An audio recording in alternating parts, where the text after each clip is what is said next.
Failure management, अगर ये नाम ले लिया जाए हिंदुस्तान में किसी भीड़ में, कहीं पे भी चलते हुए मार्केट में या कॉलेज में, कैंपस में, ऑफिस में, फैक्ट्री में, लोग हंसेंगे आप पर, क्योंकि इस सब्जेक्ट को पढ़ाया नहीं जाता अच्छी तरह से, इस पे एलैबोरेट नहीं किया जाता। किसी को भी ये बताया नहीं जाता स्कूल में, कॉलेज में, कि अगर आप सक्सेसफुल नहीं रहे तो क्या, आपकी क्या प्लानिंग होनी चाहिए कि आप इसको कैसे ग्रेसफुली डील कर सकें। कोई इसकी चर्चा नहीं करता। हर किसी को जीत चाहिए।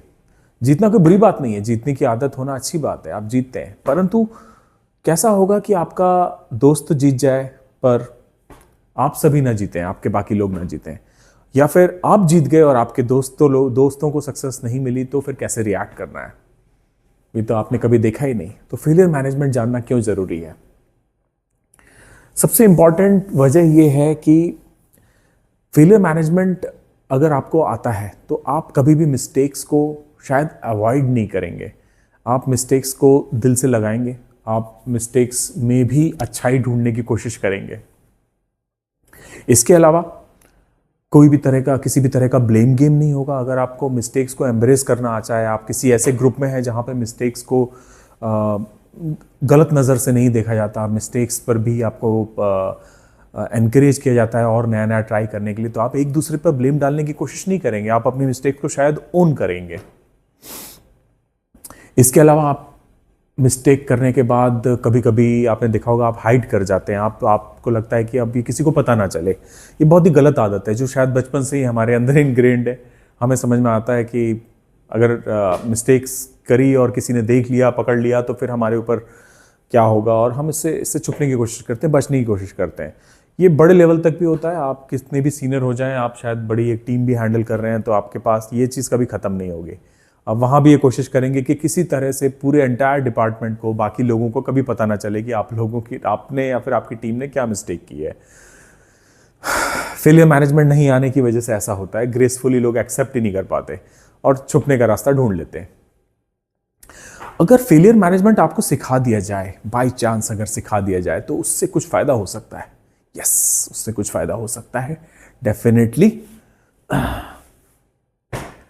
सबसे इंपॉर्टेंट, पूरी की पूरी टीम, पूरे की पूरी जो आपका ग्रुप है या फिर फैमिली है, जो एक साथ मूव कर रही है, एक साथ रह रहे हैं, वो दूर से आने वाली तकलीफों को, प्रॉब्लम्स को आइडेंटिफाई करने में सक्षम रहेगा, और पहले से ही आइडेंटिफाई करता है तो ज़्यादा से ज़्यादा ढूंढेगा। ये सबसे पहला फायदा। दूसरा, बड़ा घपला होने से पहले, बड़ा कांड होने से पहले, बड़ी कोई चीज़ बिगड़ने से पहले, कोई भी कैटास्ट्रॉफिक फेलियर होने से पहले आप सभी अलर्ट होंगे, आपका ग्रुप अलर्ट होगा। ये भी एक बहुत बड़ा एडवांटेज है। फेलियर मैनेजमेंट अगर किसी को आता है तो वो ग्रेसफुली एक्सेप्ट करेगा अगर गलती होगी। इसका सबसे बड़ा फायदा ये है कि आप ईमानदार हो जाएंगे अपने काम के, अपने डेटा, अपनी रिपोर्ट के प्रति ईमानदार हो जाएंगे। आप डरेंगे नहीं कि अपनी पूरी चेन में जहाँ पे भी आप हैं, अपनी कंपनी में, वहाँ आप अपने से आगे वाले लोगों को या अपने से पीछे वाले लोगों को अगर कोई कॉन्फिडेंशियल या फिर इंटरनली कॉन्फिडेंशियल चीज़ शेयर करने में डरेंगे नहीं, जिससे टीम वर्क बेटर हो सकता है और पूरी ग्रुप की या कंपनी की परफॉर्मेंस बेटर हो सकती है। आप उसमें कभी भी डरेंगे नहीं। ये भी एक बड़ा फायदा है। ट्रांसपेरेंसी की आदत आप में आएगी बिकॉज आपको फेलियर मैनेजमेंट आता है। इसके अलावा long term reliability, yes, quality किसी एक का काम नहीं है, सभी का काम है। और फेलियर मैनेजमेंट अगर आता है एंड आपके पास प्रॉपरली डॉक्यूमेंटेड कुछ प्रोसेस है जिससे आप फेलियर्स को डॉक्यूमेंट करते हैं, एंड इसके लिए आपको रिप्रिमांड नहीं किया जाता, डांटा नहीं जाता बार बार कंपनियों में, तो आप लॉन्ग टर्म रिलायबिलिटी आपके प्रोडक्ट की, आपकी कंपनी की बढ़ेगी।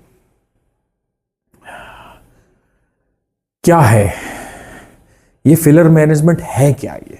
अब तक तो हमने बोला कि ये जरूरी है, फेल होने से रिलेटेड है, बट ये है क्या? टेक्निकली इसको डिफाइन करें तो इसको एक या दो पार्ट्स में हम इसको अच्छे से डिवाइड कर सकते हैं। सबसे इंपॉर्टेंट चीज है, एक सिस्टमैटिक प्रोसेस है। फेल होने की भी एक सिस्टमैटिक प्रोसेस है।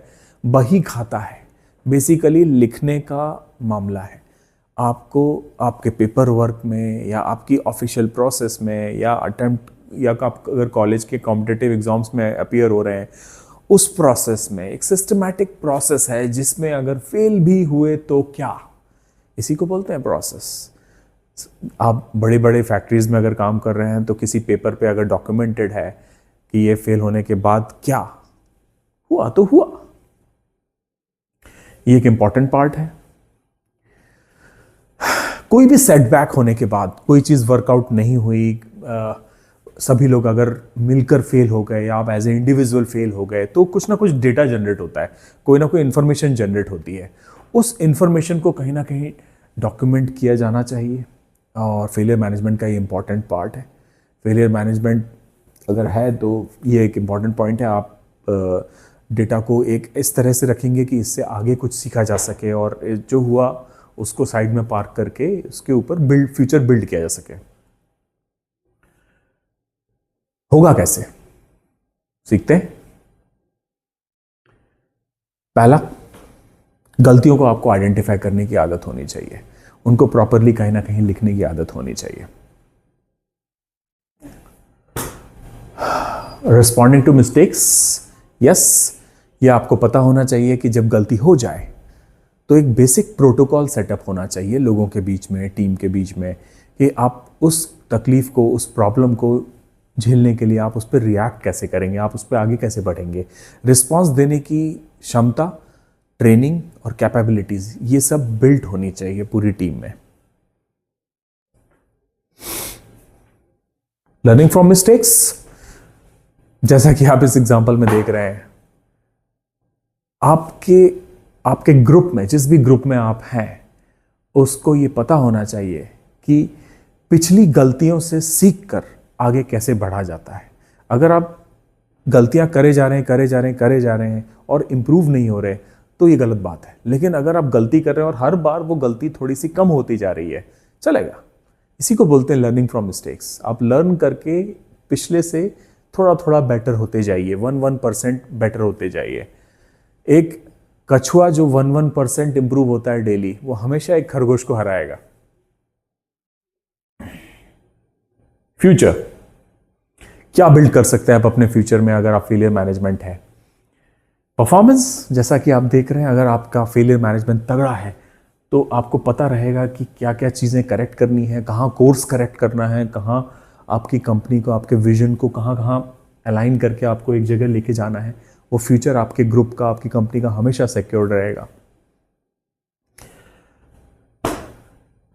रेसिलियंस, आपके ग्रुप की, आपके काम की, जिस भी फील्ड में आप काम करते हैं, एक रेसिलियंस नाम की एक चीज़ होती है कि अगर रेसिलियंस का मतलब है कि अगर किसी तरह से सफलता नहीं हाथ लगी, तब क्या होगा, तब आप फिर से कैसे अपनी ग्रिट और डिटर्मिनेशन से आप वापस उठ के ऊपर आएंगे। अगर अच्छी तरह से फेलियर मैनेजमेंट आता है तो आप हमेशा एक रेसिलेंट रहेंगे एज ए टीम।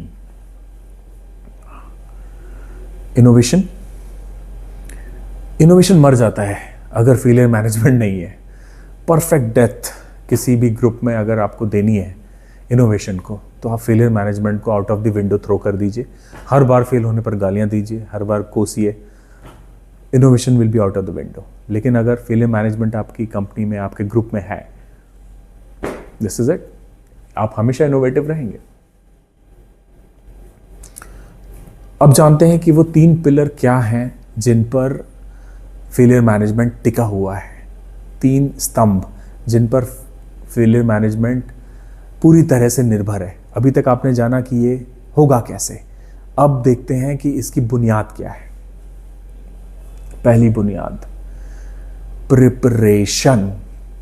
आपकी तैयारी तगड़ी होनी चाहिए, आपकी तैयारी होनी चाहिए, आपके काम में ईमानदारी होनी चाहिए। आपके सामान को, आपके काम को कोई एक इमेजिनरी या फिर डिजिटल शेल्फ होनी चाहिए जहाँ पे आपके काम को आप रखते होंगे।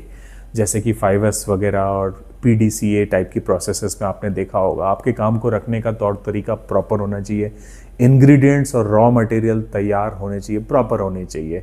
लैक ऑफ प्रिपरेशन कोई बहाना नहीं है कि फेल आप हो गए क्योंकि आपकी प्रिपरेशन ही नहीं थी और आप कह रहे हैं कि हम फेल हो गए, हम पता नहीं कैसे फेल हो गए। ये नहीं चलेगा। आपकी प्रिपरेशन पक्की होनी चाहिए, सामान जगह पर होना चाहिए और रॉ मटेरियल्स होने चाहिए। रिस्पॉन्स, हमने पहले भी इसके बारे में बात करी। पूरे ग्रुप को या एज ए इंडिविजुअल आप अगर फेल भी होते हैं तो आपको उस कठिनाई के दौर में रिस्पॉन्ड कैसे करना ये आना चाहिए।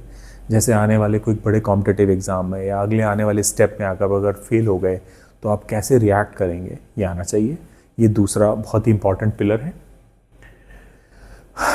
तीसरा पिलर, अगर फेल भी होते रहे तो हम इससे कैसे धीरे धीरे करके लर्न करते रहेंगे, कुछ ना कुछ सीख के आगे बढ़ते रहेंगे और डेली कछुए जैसे 1% ग्रो करेंगे और खरगोशों को हराएंगे। अब देखते हैं कि फेलियर मैनेजमेंट को, फेलियर को किसी तरह से एसेट कैसे बदला जा सकता है।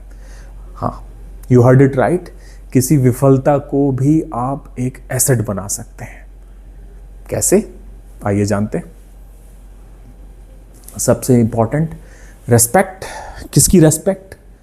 अपनी, पहले तो अपनी, उसके बाद अपने साथी की, इधर जो लेफ्ट में है जो राइट में है, या फिर उस ग्रुप की जो लोग आपके साथ काम करते हैं। इसके अलावा रिहर्स, बार बार रिहर्स कीजिए। रिहर्सल का मतलब यही होता है कि गलती कीजिए, फिर गिरिए, फिर गलती कीजिए, फिर गिरिए। इसी तरह से पायलट प्रोजेक्ट करते रहिए, रिहर्सल करते रहिए और आगे बढ़ते रहिए। Recognise talent. अगर है आपके ग्रुप में, आपको लग रहा है कि कोई यंग लोग हैं जो बहुत अच्छे से फेलियर मैनेजमेंट का फ़ायदा उठा के आगे रिस्क ले सकते हैं और पूरे ग्रुप को फ़ायदा होगा, प्रोजेक्ट्स देंगे, तो प्लीज़ उनको एनकरेज करिए और वहाँ तक भी ये कल्चर ले जाइए। रिकॉग्नाइज़ कीजिए ये एबिलिटी है और ये भी रिकॉग्नाइज़ करना है कि जो आप काम कर रहे हैं, जो ग्रुप या फिर आप जो भी आप काम कर रहे हैं, जो हाथ में लेते हैं, उस काम में किस तरह से आप रिकॉग्नाइज़ कर सकते हैं फेलियर्स को, पैटर्न्स को, रिपीटिशंस को। ये अगर आप रिकॉग्नाइज़ कर सकते हैं तो आपको अगली बार अगर आप फेल हो गए तो अगले प्रोजेक्ट में आपको सफलता मिलने के चांस बहुत ज़्यादा बढ़ जाते हैं। इसके अलावा रिएक्ट कैसे करना है, यस, दिस इज़ इम्पॉर्टेंट। आने वाली प्रॉब्लम की तरफ कैसे रिएक्ट करना है, इंटरनली कैसे रिएक्ट करना है, ग्रुप को कैसे रिएक्ट करना है, मीडिया में कैसे रिएक्ट करना है, हर तरह का रिएक्शन आना चाहिए।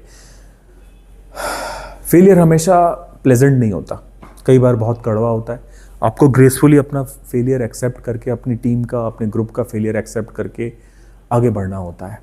बहुत सारी बार आपको इतना अच्छा नहीं होगा आपके लिए, उस टाइम पे आपको रिएक्ट करना आना चाहिए, आपकी पूरी टीम को रिएक्ट करना आना चाहिए।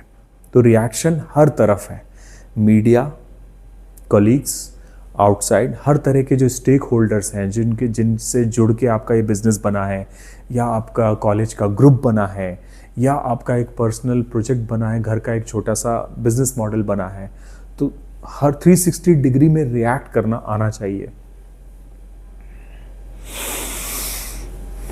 रिफ्लेक्शन, दो कान, एक मुंह से ज़्यादा है, सुनना ज़्यादा है और मन से सुनना है, इसी को रिफ्लेक्शन बोलते हैं। ठंडे दिमाग से बैठना और उसके ऊपर सोचना। इसके बाद आपको यह आना चाहिए, अगर आप फेलियर को एसेट बनाना चाहते हैं, अपनी एक मजबूत एसेट, तो आपको बाउंस बैक करना चाहिए। जैसे कि एक बास्केटबॉल बाउंस करती है किसी भी कोर्ट पर, उस तरह से आप हुआ तो हुआ, अब आगे देखते हैं आगे क्या करना है। रिमेंबर करना है, मतलब याद रखना है, क्या वर्क किया, क्या वर्क नहीं किया, ये याद रखना है। दुख नहीं मनाना है, सिर्फ याद रखना है। तो ये सारी बातें जो मैंने अभी तक आपको बताई, इन सब से आप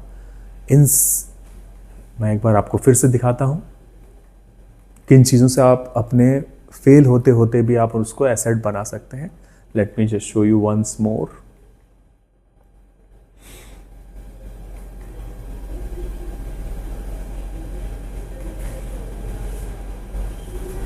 फेलियर को एसेट कैसे बनाना है, इसको फेलियर वैल्यू चेन बोलते हैं।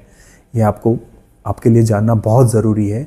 ये सारी चीज़ें, अगर आप ये 7 चीज़ें जो मैं अभी दिखाने जा रहा हूँ आपको, फिर से वन मोर टाइम, रेस्पेक्ट अपना, साथियों का, लोगों का, बाहर वालों का, सिचुएशन का, रिहर्स, गलती करना है, बार बार रिहर्सल करना है, पायलट प्रोजेक्ट्स करने हैं,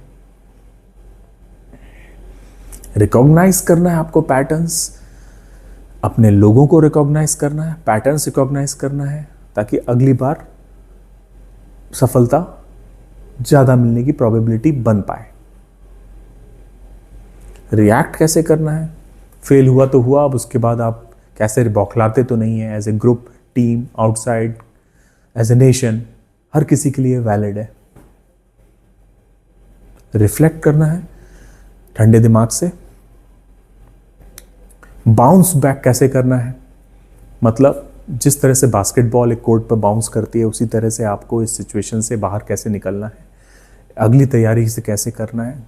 गिरना है तो गिर के जल्दी खड़ा होना है। और आखिरी चीज याद रखना है, क्या वर्क किया, कहां डाउट में थे और कहां फेल हो गया। तो ये सब चीजों से आप इसको एक एसेट में कन्वर्ट कर सकते हैं, फेलियर को। फेलियर मैनेजमेंट हर फील्ड के लिए अलग अलग होगा, ये आपको भूलना नहीं है। हर चीज, हर एप्पल की जगह ऑरेंज नहीं लगा सकते। एक formula doesn't work for all. Engineering और मेंटेनेंस वाली चीज़ में फेलियर मैनेजमेंट का मतलब किसी मशीन का, इक्विपमेंट का फेल करना होगा। उसी तरह से अगर आप किसी आईटी में बात करेंगे तो उसमें सॉफ्टवेयर या कोड्स का फेल करना होगा। और अगर आप प्योर मैनेजमेंट में हैं जिसमें इन दोनों चीज़ों का नहीं है, तो वहाँ फेलियर मैनेजमेंट का मतलब होगा कि आपके डिसीजंस, लीडरशिप के डिसीजंस, उनमें कैसा, और उनकी वजह से अगर आने वाली चीज़ें बिगड़ जाती हैं, पूरे शिप का एक मतलब आपके ग्रुप, शिप मतलब जो ग्रुप है वो किसी गलत डायरेक्शन में जाता है, तो उसको फेलियर मैनेजमेंट बोला जाएगा। आई होप इस सेशन के बाद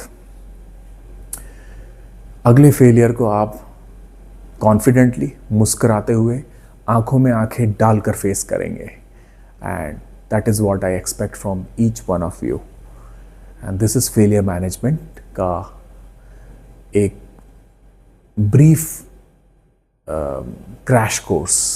इसके ऊपर छोटी छोटी कई बहुत सारी बातें हैं, बट ये क्रैश कोर्स है। इतना भी आपने जाना तो आप इतना तो समझ जाएंगे कि फेलियर मैनेजमेंट फिर क्या है, ब्रीफली क्या है, और ये क्यों ज़रूरी है हमारी लाइफ में होना। इस तरह का कंटेंट अगर आपको पसंद आता है, we will be making it more and more. And please like and subscribe and share with as many friends as you can, so that they can also be benefited. So, ciao.